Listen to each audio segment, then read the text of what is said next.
2 जून 2025 की शाम 5:09 पर पाकिस्तान के इस्लामाबाद में सेक्टर G13 के सीसीटीवी कैमरा में कैद हुई यह फुटेज उस शख्स की है जिसने कुछ मिनट पहले ही एक ऐसे अपराध को अंजाम दिया जो इंटरनेशनल मीडिया तक में छा गया।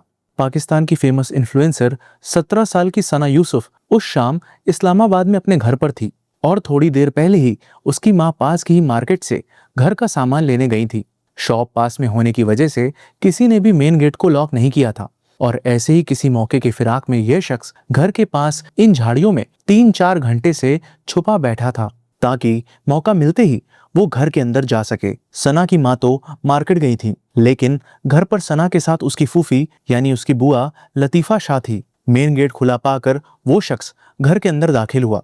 सामने खड़ी सना की फूफी से उसने पूछा कि सना कहाँ है, जिस पर उन्होंने सीढ़ियों की ओर इशारा करते हुए कहा कि सना ऊपर वाले कमरे में है। घर में दाखिल हुआ वो शख्स ज्यादा उम्र का नहीं था और उसे देख सना की फूफी को लगा कि शायद वो सना का ही कोई दोस्त होगा जो उससे मिलने आया है।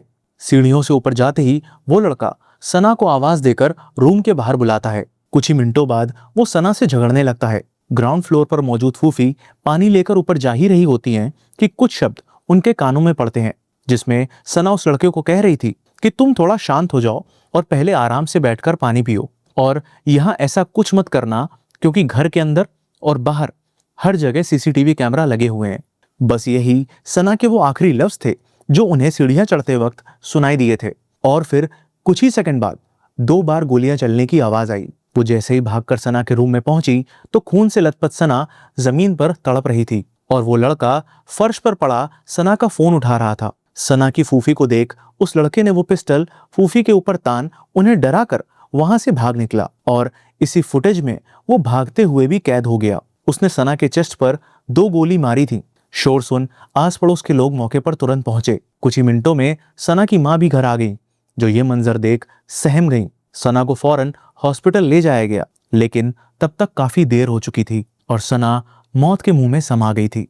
आखिर एक 17 साल की बच्ची से ऐसी क्या दुश्मनी थी जिसके चलते उसका यूं घर में घुसकर मर्डर कर दिया गया। ऐसा क्या हुआ कि पाकिस्तान में ही कई लोग सोशल मीडिया पर इस बच्ची की मौत को सेलिब्रेट करने लगे, और आखिर सना के फोन में ऐसा क्या था जिस वजह से कातिल उसे अपने साथ लेकर भागा। Welcome to the show. My name is Shashwat and you are watching the brutal case of Sana Yusuf. इस केस को शुरू करने से पहले मैं ये क्लियर करना चाहता हूं कि हर दूसरे केस की तरह इस केस के अराउंड भी बहुत सारी फेक न्यूज़ और गलत इन्फॉर्मेशन इंटरनेट में मौजूद है। सो प्लीज़ बिना वेरिफिकेशन के कोई गलत इन्फॉर्मेशन कमेंट ना करें। 17 साल की सना यूसुफ पाकिस्तान की फेमस सोशल मीडिया इन्फ्लुएंसर थी, जिसकी डेथ से पहले टिकटॉक पर 8 लाख से ज़्यादा और इंस्टा पर 5-6 लाख से ज़्यादा फॉलोअर्स थे। Sana mostly skin care, food vlogs, music और प्रमोशनल वीडियोज़ बनाती थी। उसके वीडियो से mostly Pakistani Gen Z audience resonate करती थी, इसलिए उसका सोशल मीडिया इन्फ्लुएंस काफी स्ट्रॉन्ग था। पाकिस्तान डिजिटल स्पेस की राइजिंग स्टार कही जाने वाली सना बाय नेचर खुश मिजाज और हंसमुख थी। यार वो वाला सीन नहीं है, हम लोग मेंटल ब्रेकडाउन नहीं सह सकते, हम लोग बहुत चिल हैं। सना के फादर सैयद यूसुफ हसन पाकिस्तान के चित्राल में एक गवर्नमेंट ऑफिसर है, जो इनका होम टाउन भी है। सना की मां फरजाना यूसुफ एक होम मेकर होने के साथ अपनी बेटी के सोशल मीडिया को मैनेज करती थी और सना के साथ वो इस्लामाबाद में रहती थी। सना का सपना डॉक्टर बनने का था, जिसने लास्ट ईयर 2024 में अपना 12th कंप्लीट किया था। उसका एक 15 साल का भाई भी था, जो उस ट्रेजिक दिन अपने फादर के पास चित्राल में था। जिंदगी में सब कुछ अच्छा चल रहा था, लेकिन लगभग साल भर पहले सना के पास इंस्टा पर एक मैसेज आता है और यहीं से इसकी शुरुआत होती है। ये मैसेज था उस वक्त 21 साल के उमर हयात का। उमर हयात का सना यूसुफ से क्या और कैसे कनेक्शन हुआ, यह जानने के लिए पहले समझते हैं उमर हयात के बैकग्राउंड के बारे में। उमर हयात अपने पिता की चौथी शादी से हुई सबसे छोटी औलाद था। उमर की मां 2 साल पहले ही गुजर गई थी और उसके फादर एक रिटायर्ड गवर्नमेंट एम्प्लॉय थे, जिन्हें पेंशन मिलती थी, और उसी से उमर हयात अपना भी खर्चा चलाता था। उमर कोई काम धंधा नहीं करता था और सारा दिन आवारागर्दी किया करता। उमर को दिखावेबाजी की दुनिया में जीने की आदत थी। यही वजह थी कि उसके पिता को हाल में ही एक छोटा सा प्लॉट बेचने पर जो पैसे मिले थे, उससे उसने अपने लिए आईफोन खरीदा था। इतना ही नहीं, उन पैसों से वो किराए पर कार लेकर आता और इंस्टा पर कोलैब के नाम पर लड़कियों को इनवाइट कर उनके साथ टिकटॉक वीडियोस बनाता था। पाकिस्तान के फैसलाबाद डिस्ट्रिक्ट में जरानवाला का रहने वाला उमर खुद को प्रॉपर्टी टाइकून बताता था और अपने को रईस शो करने के लिए वो पॉश एरिया में जाकर वीडियोस बनाता था, जहां बैकग्राउंड में नजर आ रहे बंगलोज और लग्जरी कार्स को वो अपना बताता था। उसकी पूरी दुनिया सिर्फ झूठ पर ही बसी थी और उसकी सोशल मीडिया में जो कुछ भी नजर आ रहा था वो सच्चाई से कोसों दूर था। और सिर्फ झूठ ही नहीं, बल्कि इसका नेचर इतना घटिया था कि इसके मोहल्ले वाले तक इससे परेशान रहा करते थे। उमर पेड कोलैब, फोटोशूट और म्यूजिक वीडियोस के नाम पर इंस्टा पर कई लड़कियों को अप्रोच करता और उनके साथ टिकटॉक वीडियोस बनाता था। और ऐसे ही एक दिन इसकी नजर सना यूसुफ की प्रोफाइल पर पड़ी। सना एक बड़ी इन्फ्लुएंसर थी और उमर को पता था कि वो उसे बाकियों की तरह अप्रोच नहीं कर सकता, इसलिए ब्रांड डील्स के नाम पर उसने उसको मैसेज किया। टेक्स्ट पर वैसे भी प्रिटेंड करना इजी होता है, इसलिए शराफत का चोला ओढ़े उमर खुद को एक इन्फ्लुएंशियल और बड़े घर का बताते हुए बातचीत को इनफॉर्मल इंट्रोडक्शन तक ले गया। प्रोफाइल तो उसने वैसे भी उधार के पैसे, मांगे हुए कपड़े और किराए की गाड़ियों से बना रखी थी। Being an influencer, brand deals के मैसेज आना एक आम बात थी और सना ने भी उसे उसी तरह से लिया। प्लस एक कर्टसी के तहत उसने उससे बातचीत भी की। थोड़ी सी बातचीत में उमर ने यह गलत फहमी पाल ली कि सना भी औरों की तरह उससे मिलने आ जाएगी, लेकिन सना ने बड़ी पोलाइटली उससे मिलने से मना कर दिया। बट उमर जैसे लड़के नो मीन्स नो नहीं समझते, इसलिए वो अलग तरीके से सना से मिलने के लिए बहाने बनाता। जैसे एक बार उसने सना को टेक्स्ट किया कि मेरे पास ऐसे ब्रांड ऑफर्स हैं जो आपको पसंद आएंगे, इसलिए मैं आपसे मिलना चाहता हूं। इस बात पर सना ने उसे रिप्लाई दिया कि नहीं भाई, मैं नहीं मिलना चाहती क्योंकि मेरे पास इतना वक्त नहीं है और मैं बहुत बिजी रहती हूँ। उमर ने अपने दोस्तों को इस बारे में बता रखा था और उनसे कहता था कि मैं इससे मिलना चाहता हूँ और ये मिलती ही नहीं है, बस भाई भाई कहकर मना कर देती है। उमर का सना को लेकर ऑब्सेशन पागलपन की ओर बढ़ता जा रहा था, जो सना इसकी हरकतों से भाप चुकी थी। वो दिन में कई बार इंस्टा पर ऑडियो कॉल करता, उसे टेक्स्ट करता और बस मिलने की जिद पर अड़ा रहता, लेकिन सना ने हमेशा उसे साफ तौर पर मना किया। सना ने उसे ना कभी कुछ ऐसा लिखा और ना ऐसा कुछ कहा जिससे कि ये कहा जाए कि उमर को कोई गलतफहमी हो गई। बोगस मीडिया चैनल्स और न्यूज आर्टिकल्स में तो उमर को सना का कजिन बताते हुए बकवास तक लिखी गई है, जबकि उन दोनों में ऐसा कोई रिलेशन नहीं था। सना बहुत ही स्ट्रांग और बेबाक लड़की थी और घर पर भी वो सब कुछ बता देती थी और यही वजह थी कि उसने घर पर भी जिक्र किया था कि इस तरह का लड़का बार बार मिलने के नाम पर परेशान करता है। एक फीमेल सोशल मीडिया इन्फ्लुएंसर होने के नाते इस तरह के डीएम और मैसेजेस और क्रीप हरकतों से वो पहले भी रूबरू हो चुकी थी, इसलिए अब उसने उमर को भी इग्नोर करना बेहतर समझा।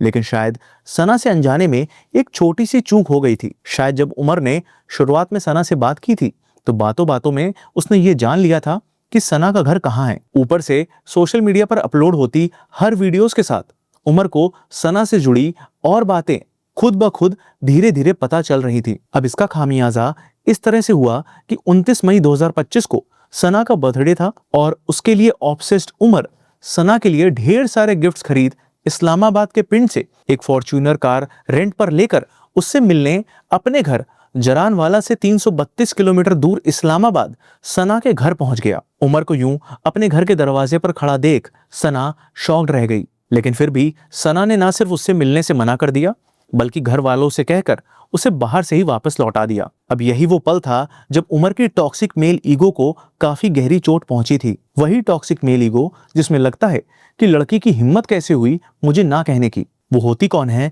मुझे मना करने वाली। और ऐसे लड़कों में बसा ये जहर जब सनक बंद दिमाग में दौड़ता है तो उन्हें लगता है कि अगर ये मेरी नहीं हुई तो ये किसी की नहीं हो सकती। और यही सनक उसके दिमाग में तब और उतर गई जब सना ने अपनी बर्थडे सेलिब्रेशन का ये वीडियो इंस्टाग्राम पर पोस्ट किया। इस पोस्ट को देख उमर को लगा कि मैं इतनी दूर से इतने गिफ्ट्स लेकर उससे मिलने आया था और वो मुझे बेइज्जत कर खुद बड़े आराम से एंजॉय कर रही है। दिमाग में पली इसी सनक के साथ अब उसका मन सिर्फ और सिर्फ सना से बदला लेने के लिए करने लगा। 2 जून 2025 की दोपहर से ही वो सना के घर के आसपास मंडराने लगा था और नजर रखे हुए था कि शायद सना या तो घर से बाहर निकले या फिर उसके घर का गेट खुला मिल जाए। आखिरकार घंटों इंतजार करने के बाद उसके हाथ वो मौका लग ही गया जब सना की माँ बाहर निकली और मेन गेट अनलॉक्ड रह गया। घर में मौजूद सना की फूफी यानी बुआ उसको पहचानती नहीं थी और कम उम्र का होने के चलते उन्होंने उसे सना का दोस्त समझने की भूल कर दी। उमर सना के मर्डर करने के इरादे से ही आया था, इसलिए वो अपने साथ एक लोडेड पिस्टल भी लेकर आया था। सना के सीने पर 2 गोली मार उसने उसे मौत के घाट उतार दिया और फिर सना का फोन उठा वहां से भाग निकला। शुरुआत में तो घर वालों को अंदाजा नहीं था कि आखिर इसके पीछे किसका हाथ है। एफआईआर में medium height, slim built, black shirt और ट्राउजर पहने लड़के की आइडेंटिटी मेंशन की गई। इसलिए बिना कोई प्रॉपर आइडेंटिटी होने के चलते पुलिस ने 113 सीसीटीवी कैमरास की फुटेजेस को रिव्यू किया और फिर सेल्युलर टेक्नोलॉजी और डिजिटल सर्वेलेंस की मदद से सस्पेक्ट की जियो फेंसिंग करना शुरू की, जो उन्हें फैसलाबाद ले गई। वहां 8 अलग अलग जगहों पर छापे मारे गए और 20 घंटे बाद पुलिस ने जरानवाला से सना के कातिल उमर हयात को अरेस्ट कर लिया। उमर के पास से .30 बोर की पिस्टल और सना का फोन भी बरामद हुआ। उमर को पिस्टल कहां से मिली और किसने दी, इसकी जांच पुलिस अभी कर रही है। उमर अपने साथ सना का फोन इसलिए ले गया था ताकि वो सना को भेजे गए उसके सारे मैसेजेस और कॉल डेटा को डिलीट कर सके। पुलिस के सामने उमर ने अपना जुर्म कबूल कर लिया और इसी बेसिस पर पुलिस ने पर्सनल रिजेक्शन को प्राइमरी मोटिव बताया। पर्सनल रिजेक्शन सना के मर्डर का प्राइम मोटिव। ये खबर न सिर्फ पाकिस्तानी मीडिया बल्कि इंटरनेशनल मीडिया में भी छा गई और सबसे ज्यादा हैरानी इस बात की थी कि पाकिस्तान के ही कई लोग इस मर्डर को सही और जस्टिफाइड बताने लगे। कोई उमर हयात के इस क्राइम की तारीफ कर रहा तो कोई इसे सफाई का नाम दे रहा। लेकिन क्यों? क्योंकि यह है कुछ लोगों की सड़ी हुई मानसिकता, जिनको लगता है कि एक लड़की का सोशल मीडिया में वीडियोस बनाना गलत है, गंदगी है, उनके कल्चर का अपमान, उनकी वैल्यूज की तौहीन है।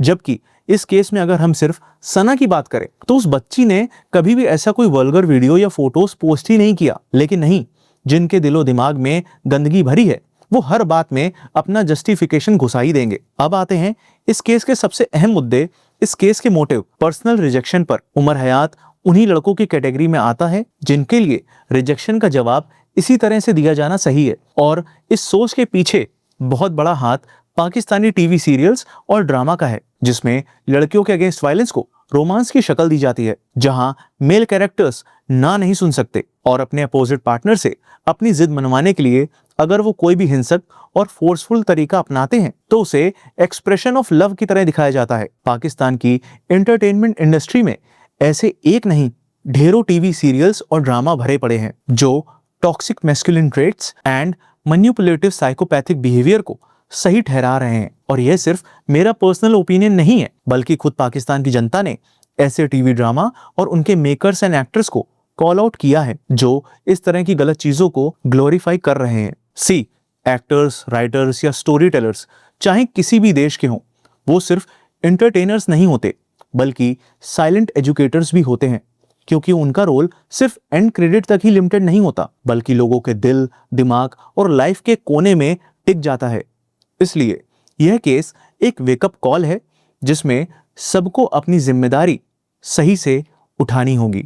सना आज हमारे बीच नहीं है, लेकिन हम उम्मीद करते हैं कि उसके गुनहगार को कड़ी से कड़ी सजा जरूर मिलनी चाहिए। अगर आप क्राइम केसेस ऑडियो फॉर्म में सुनना पसंद करते हैं तो आप स्पॉटिफाई पर हमारे पॉडकास्ट को सुन सकते हैं, जिसका लिंक डिस्क्रिप्शन में दिया हुआ है। और ढेर सारा प्यार और सपोर्ट देने के लिए दिल से थैंक यू।